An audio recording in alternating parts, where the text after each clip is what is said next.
if you're adopted, you're adopted. But what if you're kind of like taken away from your parents? What's well, that? If children are in care, they can be taken into care in a number of ways. Well, they're in care on...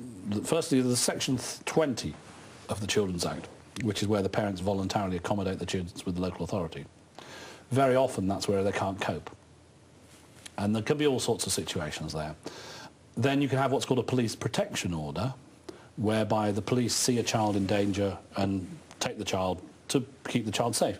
Generally a good process. Is that like that couple that was recently absolutely drunk and been drinking all day long and they had a little baby in a pushchair? I don't know if you remember that one, it was in the papers. But that sort of situation, the police can act on a reasonable basis. Yes. To take a child into care, which is a sensible approach.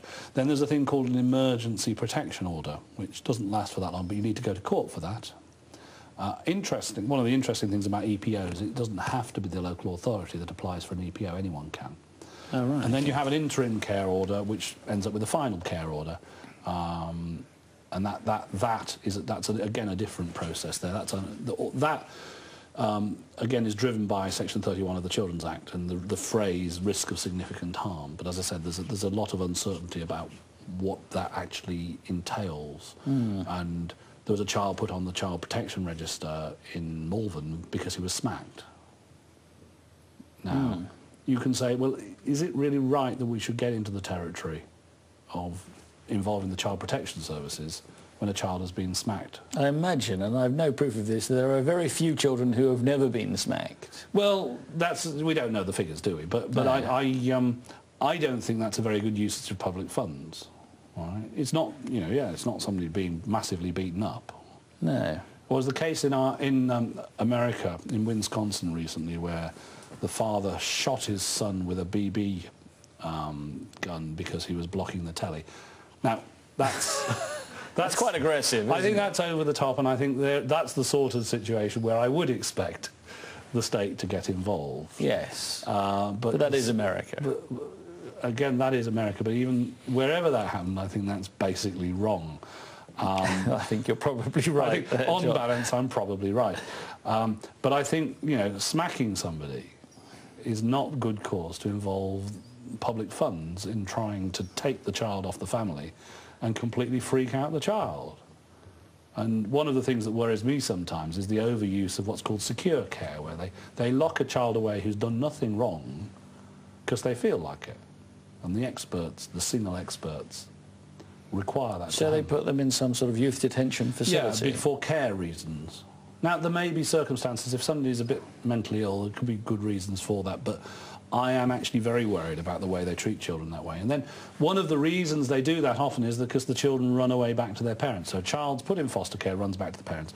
Police arrest the child, take him back to the foster, and runs back to the parents. Well, it's quite clear he wants to be, or she wants to be, with his or her parents. And again, you can have a complex care argument that it's so unsafe, but the child doesn't know. But I think there should be extra scrutiny on those situations where children are running... we had a case in my constituency where the children wanted to go back to their parents and they weren't allowed to, so they completely trashed the children's home and then were sent back to their parents. Now... Oh, so you have to have cerebral palsy or be so disruptive... Yeah, so if they completely trash the children's home... Then you can go back to your parents. They're too much of a nuisance to the social workers and they get sent home to their parents. So are you suggesting then that parents who've lost their children should suggest to their children that I'm not saying that. No, what I'm saying is that the system is not very good at dealing with the demands of children to get out of care.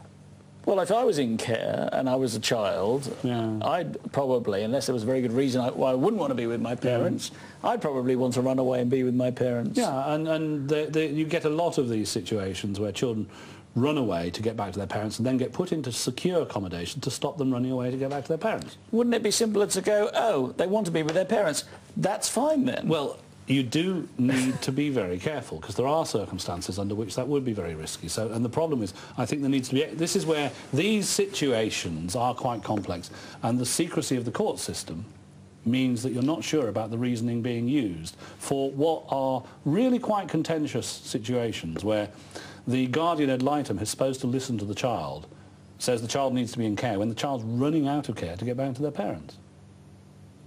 All right. And this is the spokesperson for the child that's appointed by the child. Yes. Appointed by the court and paid for by social services. By child social services. It's paid for out of public funds, not through the local authority.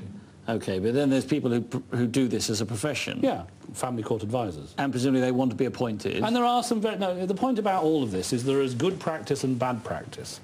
I focus, in talking to you, I'm focusing on bad practice. Well, what's the percentage of bad v good? I don't know, because I haven't looked at the whole set of bad and good practice. I know I encounter the bad practice, right? And it's important not to demonise all social workers and recognise that there is good practice going on as well.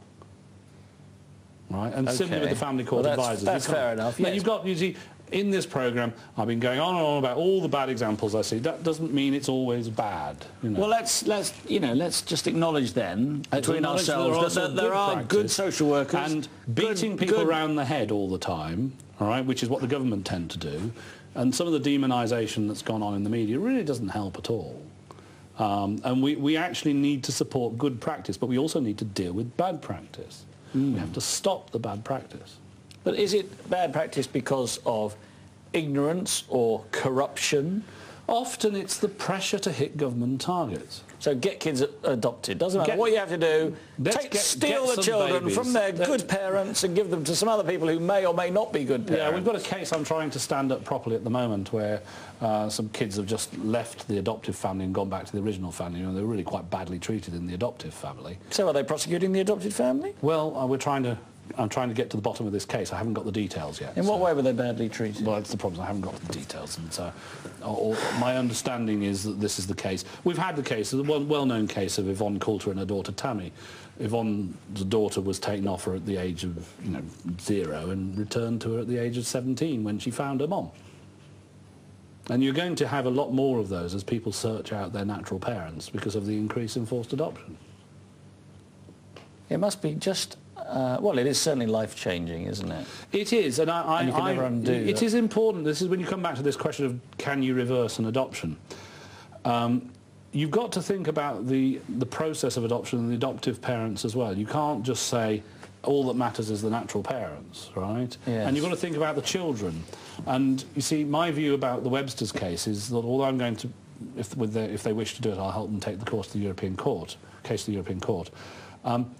The solution there has to rest between them and the adoptive parents. In fact, the courts, they need to be able to talk to, because they're not in touch with one of the adoptive families.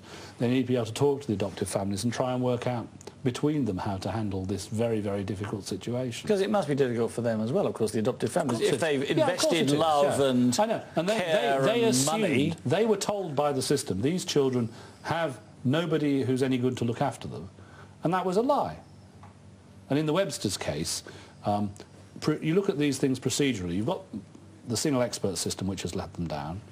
You've got the fact they couldn't get a second opinion, which is the same thing, really. But more importantly, you have the health visitor who knew both generations of the family, including the Webster's parents, and was forced to change her opinion so that they could take the whole thing through. So she was bullied into changing her view. You've got something